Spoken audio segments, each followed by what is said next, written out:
L'année dernière, le collège-lycée Saint-François-Notre-Dame fêtait ses 190 ans en retraçant l'histoire de ce lieu plein d'histoire. C'est en 1625 que la fondation du couvent des Récollets à l'Esnevin fut construite par le seigneur de Carnot, de Ploudaniel. Ce couvent deviendra plus tard le site du collège Saint-François. Au départ, c'était un couvent de moines, et donc les moines ont été chassés à la Révolution. Et après, à partir de 1833, c'est devenu un établissement scolaire, alors qui était un petit peu paradoxal, puisque c'était un établissement public qui était financé par la commune et qui dépendait de l'université. Et pourtant, il était administré, dirigé par des prêtres. Donc c'est quand même assez paradoxal pour un établissement public. Il était curé de Plounéour, et puis il avait la passion de l'enseignement en quelque sorte, et il avait repéré qu'à l'Esnevin, il y avait un immense bâtiment qui était l'ancien couvent dont je vous parlais tout à l'heure, qui n'avait pas bougé depuis le XVIIe siècle, il était encore dans cet état-là.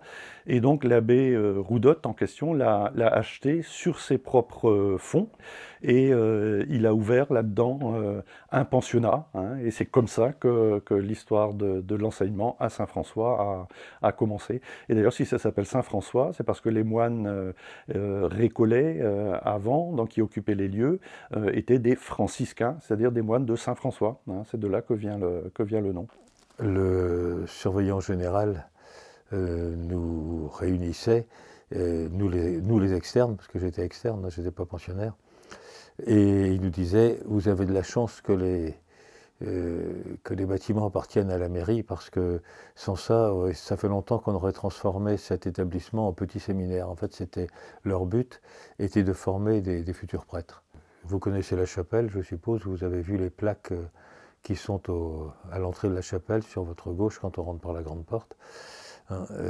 Ça montre bien qu'il y a eu beaucoup d'anciens élèves qui y sont restés, à la guerre de 14 d'abord, et ensuite à la guerre de 39 après.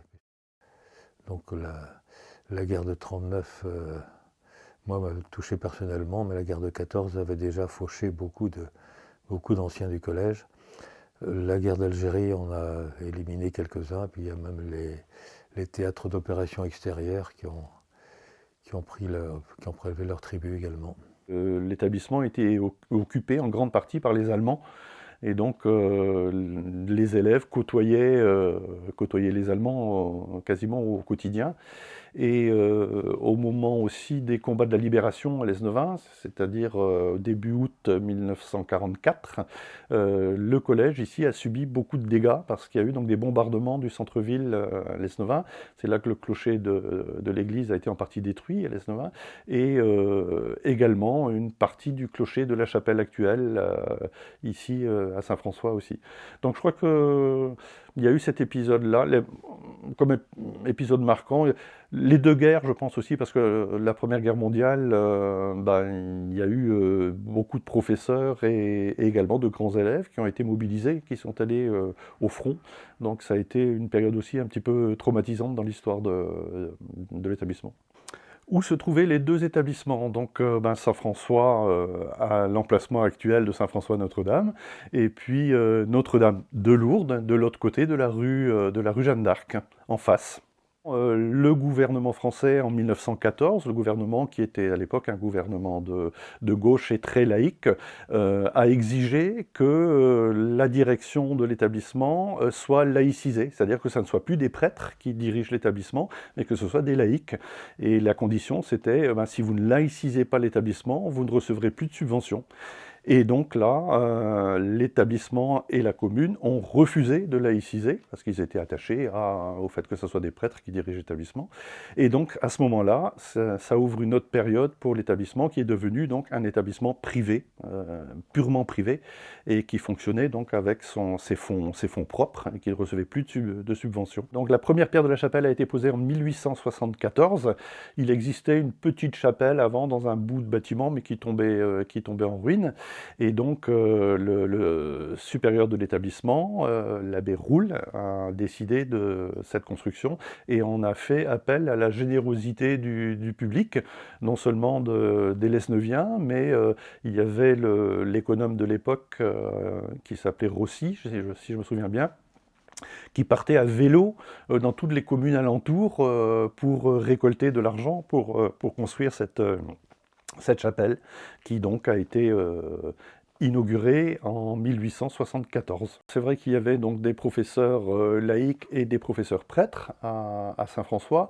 Il y a eu quelques petites frictions parfois au XIXe siècle et surtout au début du XXe siècle, quand il y a des professeurs laïcs de l'extérieur qui ont été nommés ici, et parmi eux il y avait quelques-uns, je pense à Louis Gillet ou à Francisque Sarcey, qui étaient des gens très, très laïcards et qui n'aimaient pas trop les prêtres. Donc il y a eu quelques petites frictions, mais rien c'était pas conflictuel, non, tout le monde s'entendait quand même en bonne intelligence.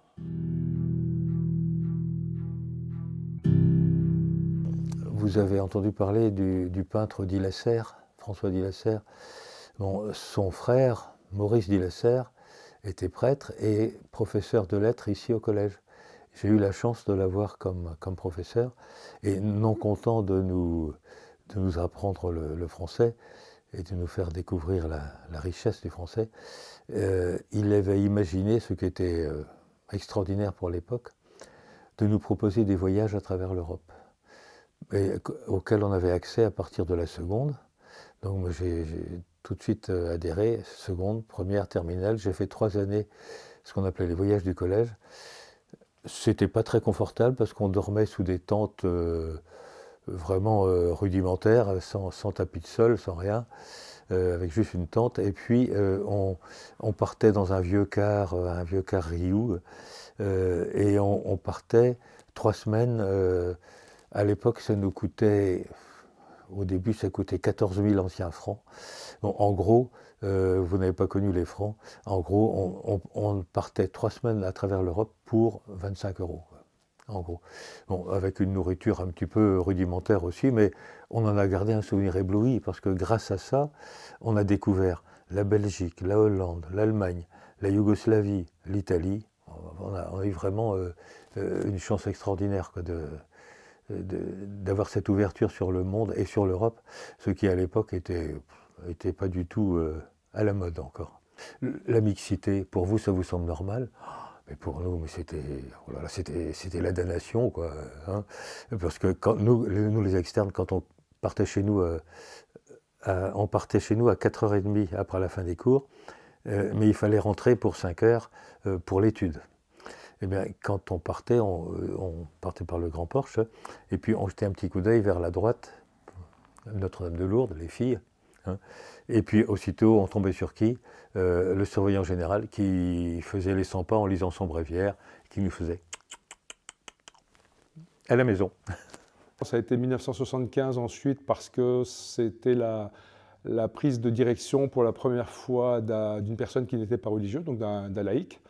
Voilà, donc c'était M. Kiviger, qui a eu d'ailleurs un très long directorat, puisque de 1975 à l'an 2000, c'était lui le directeur de l'établissement. Et ensuite, de différents directeurs se sont succédés jusqu'à M. Krogenek aujourd'hui.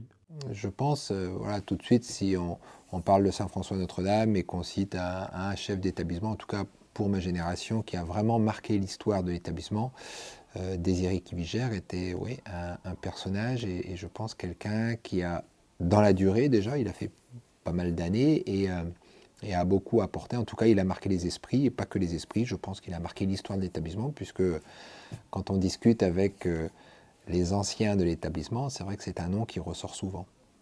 Ah oui, alors au niveau des bâtiments, il y a eu beaucoup de modifications. Peu de temps après mon arrivée, je crois que ça devait être en 2005, il y a un bâtiment qui a été détruit par un incendie. Il y avait une salle de spectacle, donc entre le bâtiment des sciences et puis le bâtiment I actuellement. Donc là, entre les deux, il y avait une salle de spectacle qui a brûlé, qui a été complètement détruite. La salle des fêtes, c'est vrai, quand on parle de salle des fêtes aux élèves actuellement, ils ne réalisent pas, ils ne se rendent pas trop compte. La salle des fêtes était une salle de spectacle où on se réunissait à un niveau, 2 niveaux, et on a pu participer à des spectacles de théâtre. On a même été participer à des projets théâtre, mais on a aussi participé à des spectacles en tant que spectateur. Les endroits marquants de l'établissement sont toujours présents. Alors la salle des fêtes n'est plus là, elle a été remplacée par l'Armorique, mais il y a toujours la chapelle, il y a toujours les cours, la cour lycée, la cour collège, la cour d'honneur, qui est la cour des 6e. Enfin... Alors le changement c'est essentiellement dans tout ce qui est proposé aujourd'hui qui n'existait pas alors. Alors je ne dis pas que c'est mieux, que c'est moins bien, que c'était mieux avant, etc. Je ne suis pas dans ce registre-là. Mais forcément,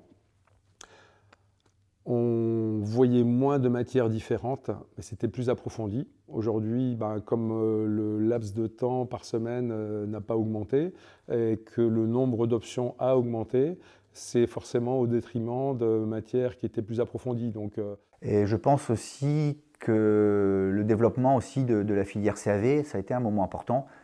Puis ça s'est concrétisé par la création du BTS. Donc, particularité, quoi. Il y a une autre particularité aussi qui existe encore, c'est les langues anciennes, quoi, grec, latin, qui continuent à être enseignées. Ça a disparu dans certains établissements, et ici c'est resté. Il y a le conseil de vie lycéenne, le conseil de vie collégienne. Il y a plein d'espaces où les gens peuvent s'exprimer. Ça prend du temps, les choses se mettent petit à petit en place.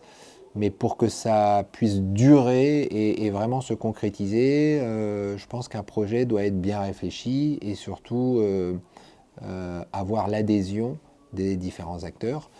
Donc ça demande de la concertation, donc ça prend oui un peu de temps, mais je trouve en tout cas que beaucoup de choses se mettent en place. Alors, quels sont les projets futurs? Je pense que c'est déjà de poursuivre et de continuer ce qui existe, et puis de réussir à faire que les personnes, les élèves, les familles, les enseignants, les éducateurs se sentent concernés par le projet et se l'approprient. C'est ça vraiment qui est important. Donc après, moi, mon rôle, il n'est pas si important que ça. En fait, c'est simplement d'accompagner et de faire que les gens restent motivés par le projet de l'établissement et qu'on le construise ensemble, qu'on le co-élabore. Voilà. Au fil des décennies, le lycée a su évoluer avec son temps, adaptant son enseignement aux besoins changeants de la société, tout en conservant ses valeurs fondamentales, rigueur, respect et solidarité. Aujourd'hui, le lycée Saint-François Notre-Dame est un lieu où tradition et modernité se côtoient harmonieusement. Il continue de préparer ses élèves aux défis de demain grâce à une pédagogie innovante et un accompagnement personnalisé, tout en veillant à transmettre un héritage précieux, celui de l'engagement chrétien et des principes humanistes. Connaissez-vous la devise du collège? Veritatem in caritate, la vérité dans la charité. Et je pense que si j'ai un message à adresser aux jeunes générations, c'est ça, être toujours à la recherche de la vérité. Et ici, ce que vous devez faire, c'est vous construire un esprit critique. Ne pas accepter ce qu'on vous balance comme ça, que ce soit même les profs ou les médias, la télévision, les radios. Passez toujours tout par le filtre et construisez-vous un esprit critique et vous arriverez à la vérité. Et tout ça, in caritate, dans la charité, c'est-à-dire dans le souci des autres. C'est-à-dire que ne pas avoir une démarche égoïste, mais toujours penser aux autres avant de penser à soi.